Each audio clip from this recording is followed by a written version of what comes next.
siyasi lola iye kamben kavo dumunya boledi.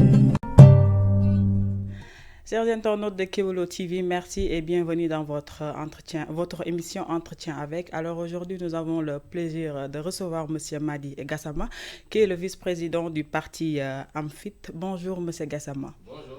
Alors je rappelle que vous êtes le vice-président du parti Amfit, qui est l'Alliance des mouvements pour la force de l'intensité du travail, n'est-ce pas? Est-ce que vous pouvez revenir un peu sur l'historique du parti? Merci d'abord de m'avoir invité sur votre plateau Kewolo. Le parti Amfit, dénommé Alliance des mouvements pour la force et l'intensité du travail, c'est un mouvement d'abord qui a été créé en janvier 2022. Je suis cofondateur avec le président Sanusi Diakité, qui en est le président, qui est aussi un grand intellectuel sénégalais et qui a fait beaucoup de réalisations en termes d'invention et même de prix au niveau international. Et moi, je suis le vice-président. Donc aujourd'hui, c'est un parti politique. Voilà. Et, on a déposé le dossier pour solliciter un récépissé. Est-ce que vous pouvez en quelque sorte nous retracer vos motivations politiques ou votre parcours politique, si je peux le dire ainsi?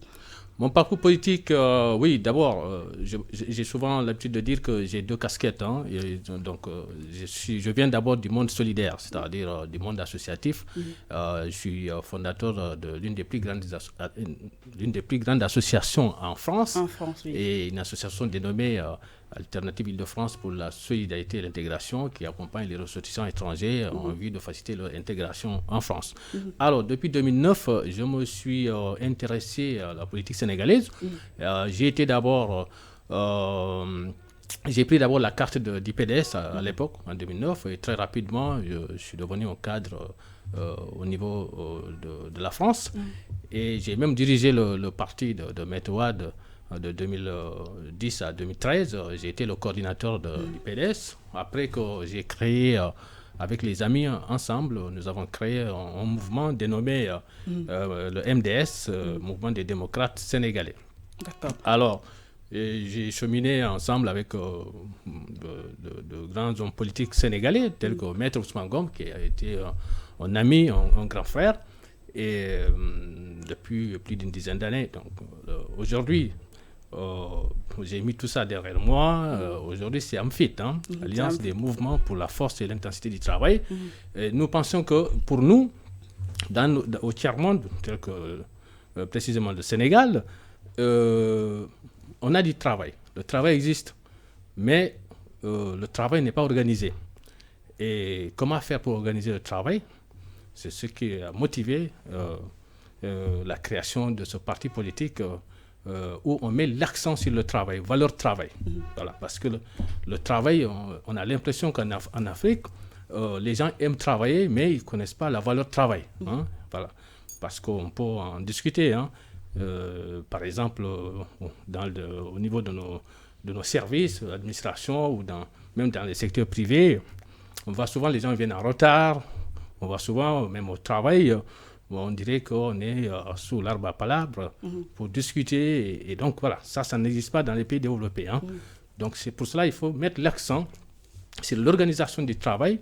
Et donc, Amfit, vraiment, a un programme intéressant dans 9 secteurs. Donc, si on a le temps, on pourra parler au moins un secteur qui... Allez-y, vous pouvez développer si oui, vous voulez. Ce secteur, par exemple, l'agriculture. Voilà. Oui. Nous pensons que nous avons au Sénégal 1 million d'hectares qui n'a jamais été emblavé, c'est-à-dire où on n'a jamais cultivé cette partie de notre terre cultivable. Et on pense que l'État doit prendre ça en charge parce qu'il ne faut pas défricher comme ça et comment on appelle ça, attribuer aux paysans ou aux agriculteurs pour leur dire, bon, chacun doit se débrouiller sur sa parcelle. Mais est-ce que justement vous avez donné des propositions à l'État? Mais nous faisons partie de la coalition du président. Alors, le Premier ministre Ousmane Sonko et le président Bassirou Diomaye Faye, depuis 2019, nous cheminons ensemble. J'ai été dans la coalition Sonko Président en 2019. D'ailleurs, j'ai été invité pour son premier grand meeting à Ziguinchor. Et j'ai été invité, j'ai participé, j'ai pris la parole au cours de ce meeting.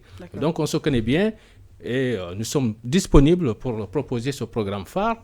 Et bon, nous on ne fait que proposer, hein, c'est à eux de décider, de voir s'il faut prendre en compte cette proposition. Voilà. Alors actuellement, quelle est l'appréciation que vous avez du nouveau régime du président Bassirou Diomaye Diakhar Faye? Selon vous, est-ce que tout va bien comme sur des roulettes? Vous savez, j'ai l'habitude de dire qu'en Afrique, le problème des Africains, parce que j'ai une expertise là-dedans, j'ai dirigé une grande association qui compose majoritairement des Africains. Et en Afrique, les gens souvent pensent qu'il y a deux problèmes. Hein. On a deux problèmes en Afrique. D'abord, c'est l'impatience. L'Africain est très, très impatient. Et en même temps, nous avons un problème, c'est-à-dire un manque de solidarité entre nous. Donc voilà, au lieu de s'unir, même si quelque chose ne vous intéresse pas, personnellement, mais si ça peut bénéficier un nombre important de personnes, il faut s'engager pour apporter votre contribution. Mais l'Africain n'a pas voilà, on n'a pas vocation à faire ça. Et or, c'est quelque chose qu'on voit souvent en Europe et que les gens sont solidaires pour une cause, par exemple, dans divers services, on voit que les Africains ont ce manque de solidarité. Et donc, pourquoi l'impatience? C'est parce qu'on veut cuisiner tout de suite et manger tout de suite. Et c'est la raison pour laquelle moi, je ne peux pas dire qu'ils n'ont rien fait. Ils sont à leur 10e mois ou 11e mois, je crois. Ils sont en train de mettre en place les choses. Hein. Il faut d'abord mettre les choses en place. Mais après, au cours de 2e ou 3e année, je crois que nous allons voir vraiment l'impact de toutes les mesures que ce gouvernement est en train de prendre. D'accord. Alors, vous dites qu'actuellement, vous êtes allié du Diomaye président. Vous aimeriez quand même contribuer au développement du Sénégal. Est-ce qu'actuellement, vous êtes installé définitivement à Dakar, au Sénégal, je veux dire, ou vous faites des va-et-vient? Je suis résident en France. Je ne suis pas d'abord installé au Sénégal. Je fais des va-et-vient et ma famille est installée en France, et mes enfants et mon épouse. Et bon, j'aime mon pays, c'est pour cela que je suis régulièrement ici pour exporter ma petite expertise que j'ai apprise en Europe et précisément en France. Mais pourquoi ce choix de faire la politique en France, justement? Oui, parce que d'abord, professionnellement, je suis lié à ce pays-là. Donc, je travaille là-bas, j'ai ma propre société, donc je travaille pour l'instant. Je ne peux pas fermer ma société pour venir s'installer d'abord au Sénégal. Mais, par contre, ça n'empêche pas aussi d'apporter tout ce que je peux pour mon pays et de le faire, même si je ne suis pas encore installé. Voilà, mais... D'abord, c'est pour cela que je m'implique beaucoup en politique ici au Sénégal. Alors actuellement, quels sont les grands programmes que vous proposez au président de la République quand même pour contribuer au développement via l'agenda du Sénégal 2050, justement? Nous avons 9 secteurs, mais je propose seulement 2. L'une, c'est ici au Sénégal, c'est dans le domaine de l'agriculture. Moi, j'aimerais que ce gouvernement prenne à bras le corps l'agriculture. D'ailleurs, c'est leur inquiétude d'ailleurs. Hein. Je pense qu'ils sont sur... Parce qu'on va aller vers l'autosuffisance alimentaire. Oui, ils sont sur le qui-vive concernant l'agriculture. Mais ça ne crée pas d'emplois. Et nous, notre proposition, ça peut créer des milliers, voire même des millions d'emplois. Comment faire pour y remédier alors? Voilà, et c'est pour cela que nous proposons à ce que le gouvernement prend en charge l'agriculture, c'est-à-dire recruter, c'est pas l'État, c'est pas un poste où on va embaucher les gens dans la fonction publique, mais ce sera un service qui s'en occupera, c'est-à-dire il faut qu'il y ait des techniciens, que ce soit des ingénieurs agronomes, et que ces braves garçons qui bravent la mer au péril de leur vie. Tout à fait. Et quand même, aujourd'hui, on voit même des jeunes filles. Hein. Et il faut que le gouvernement essaye de recruter des milliers de personnes, des milliers de jeunes, et pour leur faire travailler dans les champs. En leur proposant un salaire qui va jusqu'à autour de 200 000 francs par mois. Je pense que si on propose à un jeune qui est là à Dakar, commerçant ambulant, on lui dit 200 000 francs. Ou le Jakartaman, vous dites. Ou le Jakartaman, par exemple, voilà, 200 000 francs par mois, et pendant 9 mois sur 12, et ça peut même aller jusqu'à 12 mois sur 12 ans. Et ce que l'État, c'est-à-dire la production, là, ce que l'État va récolter, ce produit, quand l'État revend ce produit, mais ça peut compenser les dépenses. Et l'État ne cherche pas de bénéfices. Donc, l'État essaie à deux objectifs. Hein. Le premier objectif, c'est, comme vous venez de le citer, l'autosuffisance alimentaire, c'est-à-dire essayer qu'on assure notre sécurité alimentaire. Deuxième objectif, c'est créer de l'emploi. Parce qu'aujourd'hui, le souci au Sénégal, c'est l'emploi pour les jeunes. Et c'est une bombe à retardement. Et si l'État ne fait pas attention, et on va avoir une explosion sociale. Comme l'a dit Ousmane Sonko. Exactement. Et deuxième proposition, c'est la diaspora. Et nous, on pense que... Justement, parlons de la diaspora avec cette situation catastrophique économique que le Sénégal est en train de vivre. Vous l'avez su peut-être lors des audits, des rapports du cours des comptes. Comment comptez-vous faire quand même la diaspora, je veux dire, pour contribuer à aider le Sénégal du côté financier? Bon, l'État voudrait mettre en place une banque de la diaspora. Hein? Bon, mais il faut d'abord sensibiliser la diaspora. Je crois qu'on doit créer une cellule de sensibilisation parce que beaucoup dans la diaspora ne sont pas bien informés.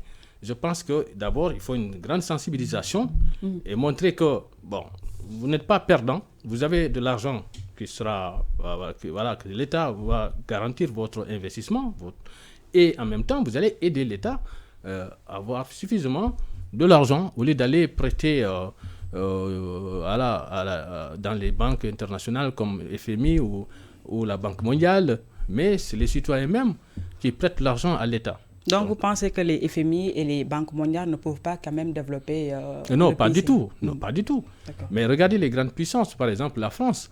La France, mais c'est les banques françaises qui prêtent de l'argent à l'État.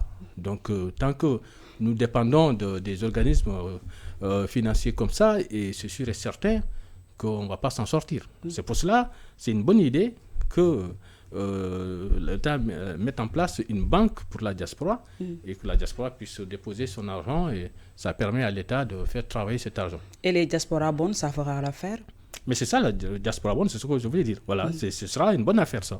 Comment faire quand même la politique pour sensibiliser quand même les populations qui sont au niveau de la diaspora, justement? C'est l'État qui doit organiser ça. Donc, on ne peut pas faire ce travail à sa place. Donc, l'État doit cibler les personnes dans toute la diaspora, essayer de créer quand même, par exemple, un service qui sera là, une cellule de sensibilisation, et voilà, pour aller vers la diaspora et leur expliquer la double chance que l'État sénégalais peut avoir. La première, c'est que l'État pour bénéficier de l'argent de ses citoyens pour faire développer le pays. Et deuxième chose, et les citoyens auront quand même un placement, ils peuvent placer leur argent qui sera garanti par l'État. D'accord.